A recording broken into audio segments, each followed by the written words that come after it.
Welcome to Tough Conversations with David Wood, where play meets depth. We help teams and high-performing leaders like you to master your tough conversations so you succeed in your career and in your life. When we avoid tough conversations, we stay small. Teams stay disengaged, conflicted, and ultimately end up quitting. When we lean in and master our tough conversations, they become the defining moments that literally shape our careers, our relationships, and our lives. So let's dive in and master your next tough conversation so you can be the leader that you would follow. Let's play. And of course he wants to talk because I'm not threatening to move out. Yeah. So that was huge. Wonderful. Welcome to another episode with our live Zoom role plays. Every week we do a Zoom call where people can join for free and role play their tough conversations. And every now and then we'll pick one and I'll publish it as an episode. I was really touched by this one. The pseudonym or fake name she's going by is Iron Man. And I will summarize it, but we'll jump over the part where I did discovery and I asked some questions, and we'll pretty much go to where I summarize what's happening. In a nutshell, he thinks she's cheating. She's thinking of leaving. He might be kicking her out of the house. It's really a charged situation. And then I was really moved during the role play, and I loved what was coming out of my mouth, and there were some tears. So let's dive straight in. And I want to give a plug for the Zoom call. I'd love you to join us on that. If you'd like to come and role play your conversation, playforreal.life/Zoom register is where you can register for that call. Let's dive in and see what happens. All right, let me summarize this, what I got so far, and tell me if I got it. So we're calling you Iron Man. That's your pseudonym, which I like. And the issue, what happened is your partner sent you a text message inviting you to have midday sex. You responded with, geez, where did this come from? He didn't take it well. And that combined with something else has him thinking that you're cheating. You have a history of cheating, and you feel hopeless and heartbroken. And your hope is that there'll be some eye-opening experience, that you'll feel loved and supported, that he'll be totally on board to helping you feel loved and supported, and that you guys can stay together forever. Secondary hope is you get some clarity that this is going to end. You can do that lovingly, but you don't want to stay on the fence.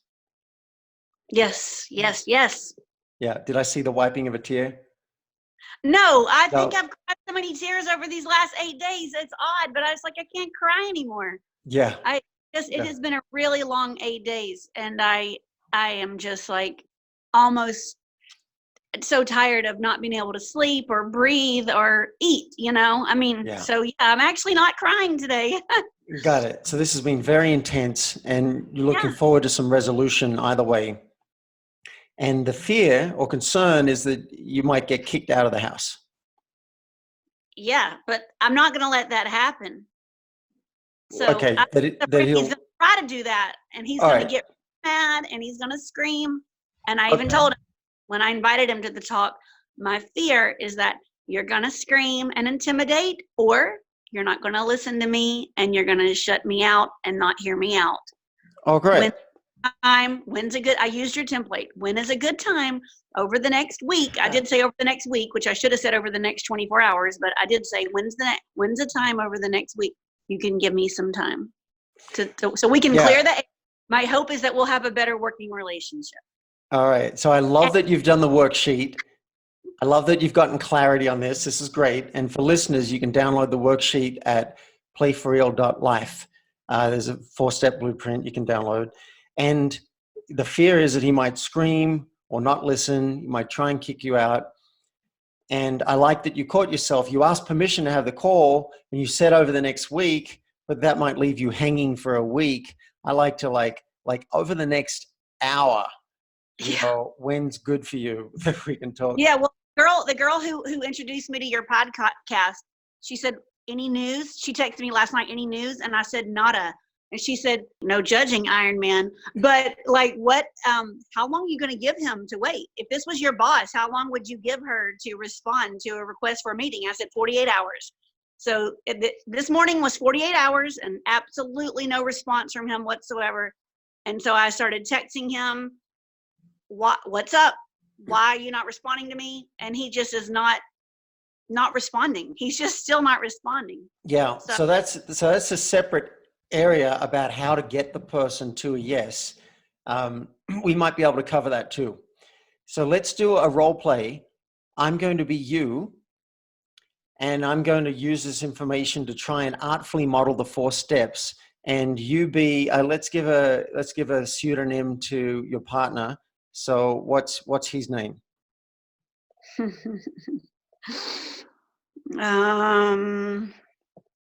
Let's just call him Harry. All right, we'll call him Harry. All right, so this is between Iron Man and Harry. And the 4 steps that I'm going to attempt to model are: 1, ask permission; 2, share 1 hope and 1 fear. And I sometimes blend that with step 1, which you'll see. 3, share the issue, make a request. And then 4, get curious and listen. So we're going to do that, and you get to be however you think Harry's going to be. This is your chance to actually scream, well, save my ears, but you can get angry, and you can, if you want to kick me out of the house, just whatever feels natural for Harry, you can do, and that'll give you a chance to see how someone else might deal with it. Okay. And I'll preface this by saying this template works well unless the other person has a lot of charge. If the person has a lot of charge and they're not listening, one of the pro tips on the download is we might need to switch roles, and I might need to listen for a bit so that he can get it all out. If he doesn't have the space to listen to me, I'll try, but if he doesn't, I'll switch and listen to him until he's ready to listen to me. And that might be required in this role play, or it might not. All right, you ready? Yep. Okay. So we'll start with the request, and he hasn't been getting back to me. So I might call, and let's assume he picks up. So, hi, Harry. Yep. Hi. I just realized I'm really suffering here. I'm really, this is a real ride for me, and I'm learning a lot. And I so want to be in connection with you. And I've gotten some clarity, and there are some things I want to apologize for. And I wonder if you'd be open to a conversation so I can apologize and get connected with you. Oh, well, I thought you were going to threaten to move out of the house or something. So if you're wanting to apologize, of course, I would love to listen to that. Okay, thank you. Yeah, I want to apologize, and I want to share some feelings, and I have a request as well. My hope, I'll tell you my hope and my fear, in reverse order. My fear or concern is that you might get angry with me and that you might yell. That's hard for me. And also, as I was going through this, I was like, what if he doesn't listen to me? And also that you might ask me to leave and not want me in the house anymore. So those are the things that I'm afraid of. And my hope is that we might have an eye-opening experience, feel really deeply connected.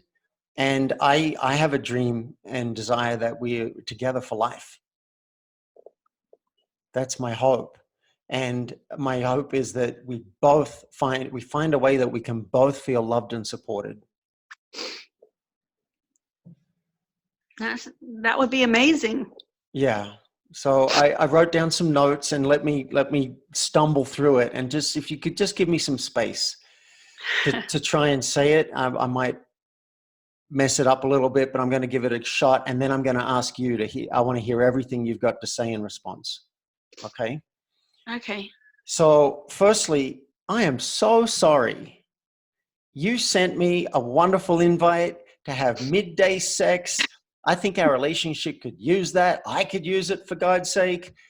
You know, you took a risk, you were vulnerable, and I didn't handle it well. I had my own stuff come up, and I wish I could have a do-over for that. So I want to thank you for the invite, and just say I'm sorry about how I handled it. It was a really nice offer.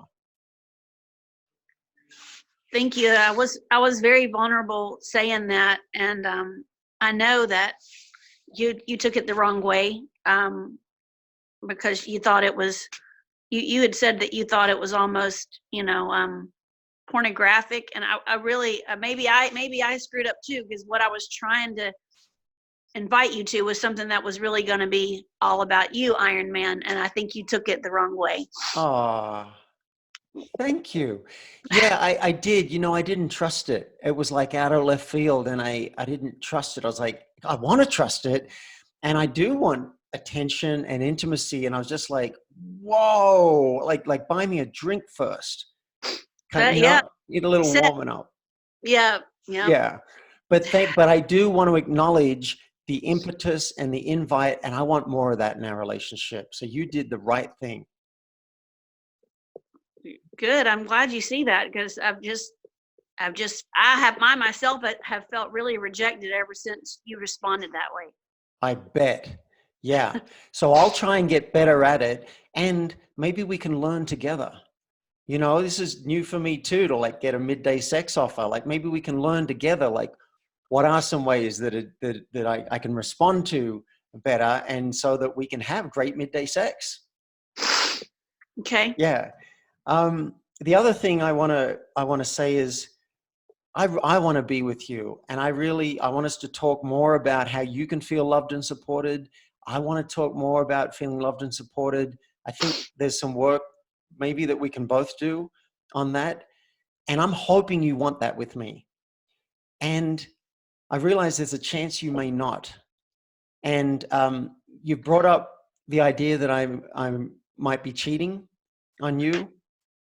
I don't blame you. I've cheated before, so I understand it. It could really take something to earn your trust. I want you to know that I'm not cheating. That's not what's happening. And my request is that you show me how I can earn your trust. Would you have a think about that and see if you can come up with something that I can do to demonstrate my integrity now? Because it's really important to me that I show up for you. Yeah, I could try, but I mean, you've given me, 20 years of your life. I mean, I'm trying to think of what you could actually do to make me. I mean, I'm thinking, as for me, what else can I do? I've given him 20 years of my life, so I'm just imagining what would he even say. So I can't even imagine what he would say. Yeah, and it's a good question. Whew. So Harry, I would hope that the fact that I've been with you for 20 years would say something. I would hope that would be enough, and you're the only one who can decide what will generate trust. Now, if you decide that trust is not repairable, then I'd like to know that too, so that we can lovingly disentangle and lovingly transition to another kind of relationship, maybe a friendship. But I can't live in limbo. I say, let's go for it, 100%, and we'll both do the work, or let's part ways and say, all right, it's not going to work. I need to know one way or the other. So would you be willing to, you can tell me now, or if you want to have a think about it, I'd ask you to think about it for less than 24 hours, because it just kills me to be wondering and waiting. It's like a torture. So do you want to think about it for a little bit, or do you already know which way you'd like to go? Yeah, I mean, I think I'm going to have to think about it, because, Iron Man, we've had a lot of ups and downs in this marriage, and we have been together for 20 years, and part of me is I can't imagine my life without you, and I can't imagine a better mother to my children. and right at this moment, I just can't imagine what else for you to do to prove your trust. And to be honest, the first thing that's coming up is that I feel like I might have some trust issues, and I've never been willing to do the internal work to get to the bottom of my demons because of all the psychological trauma in my past. And so it's almost like I'm feeling like my brain won't even let me come up with a solution. Well, that's beautiful. Let's pause it there. If we were to continue the role play, I'd go to step 4, which is just really listen and say, how is it for you to hear this? And what else do you want to share? I want to hear anything you've got to say, and let him unpack it, which he was just starting to do beautifully. So let's stop it there. And I'm wondering, how is that for you? Well, I mean, the biggest thing is that, the way that you approached it from the beginning was just so loving. I mean, the fact that you said, I want to lovingly have this conversation, and you actually said my hope, which I feel silly sometimes for having this hope because I feel like there's so much damage in the relationship. How in the world could I have the hope that we are going to actually stay together until death do us part? But I do. Like, my mom and dad got divorced after 40 years of marriage, and I don't want that to happen to me. So, I mean, like, every Friday night I have dinner with my mom and some other man. I don't want that. Yeah. So for my children. And so that is my biggest hope. So the fact that you had me come into the talk assuming like this great solution, which is to stay together, that completely disarmed him, And of course he wants to talk because I'm not threatening to move out. Yeah. Yeah. So that was huge. Wonderful. So to double click on what you said, I was feeling loving. I was feeling like there's possibility here, and I want to repair, and I'm standing in my dignity, which is I need to know either way, this is what I want, this is my hope. And if you're not up for that, then I need to know so we can do the other one. And I'm here to work that out with you so we can work out the best way to go. Okay. Yeah. Well, thank you for this, because I see another way to approach it. So I really appreciate it. Okay, let's stop it there. I loved that with Iron Man. So beautiful to just be able to access love, right? It's not always easy to do, but someone said to me recently, if you can't speak it with love, compassion, and respect, then don't speak it at all. And I think you could hear it had a real impact on her, the participant. And, I hope she has a really good result from that conversation. If you'd like to join us in our free weekly Zoom call, go to playforreal.life/Zoom register. Here's a quick update from Iron Woman herself. She writes to me saying, and we had the big talk today, David. I was scared, but I worked off our script, our role play, and it went great. I said everything I wanted to say, and I heard him out. He said some things I would never have known he felt unless I disarmed him with the frame you taught me. Thank you so much, Iron Man. So it doesn't always turn out perfectly or wonderfully. That's not what it's all about. It's about us speaking our truth. But it's nice when it does. You've been listening to Tough Conversations with David Wood. Now it's action time. Mastering your tough conversations will have a major impact on your team, your company, and you as a high-performing executive or entrepreneur. If you're ready, request a discovery session with me at playforreal.life so we can transform your team, your company, and you.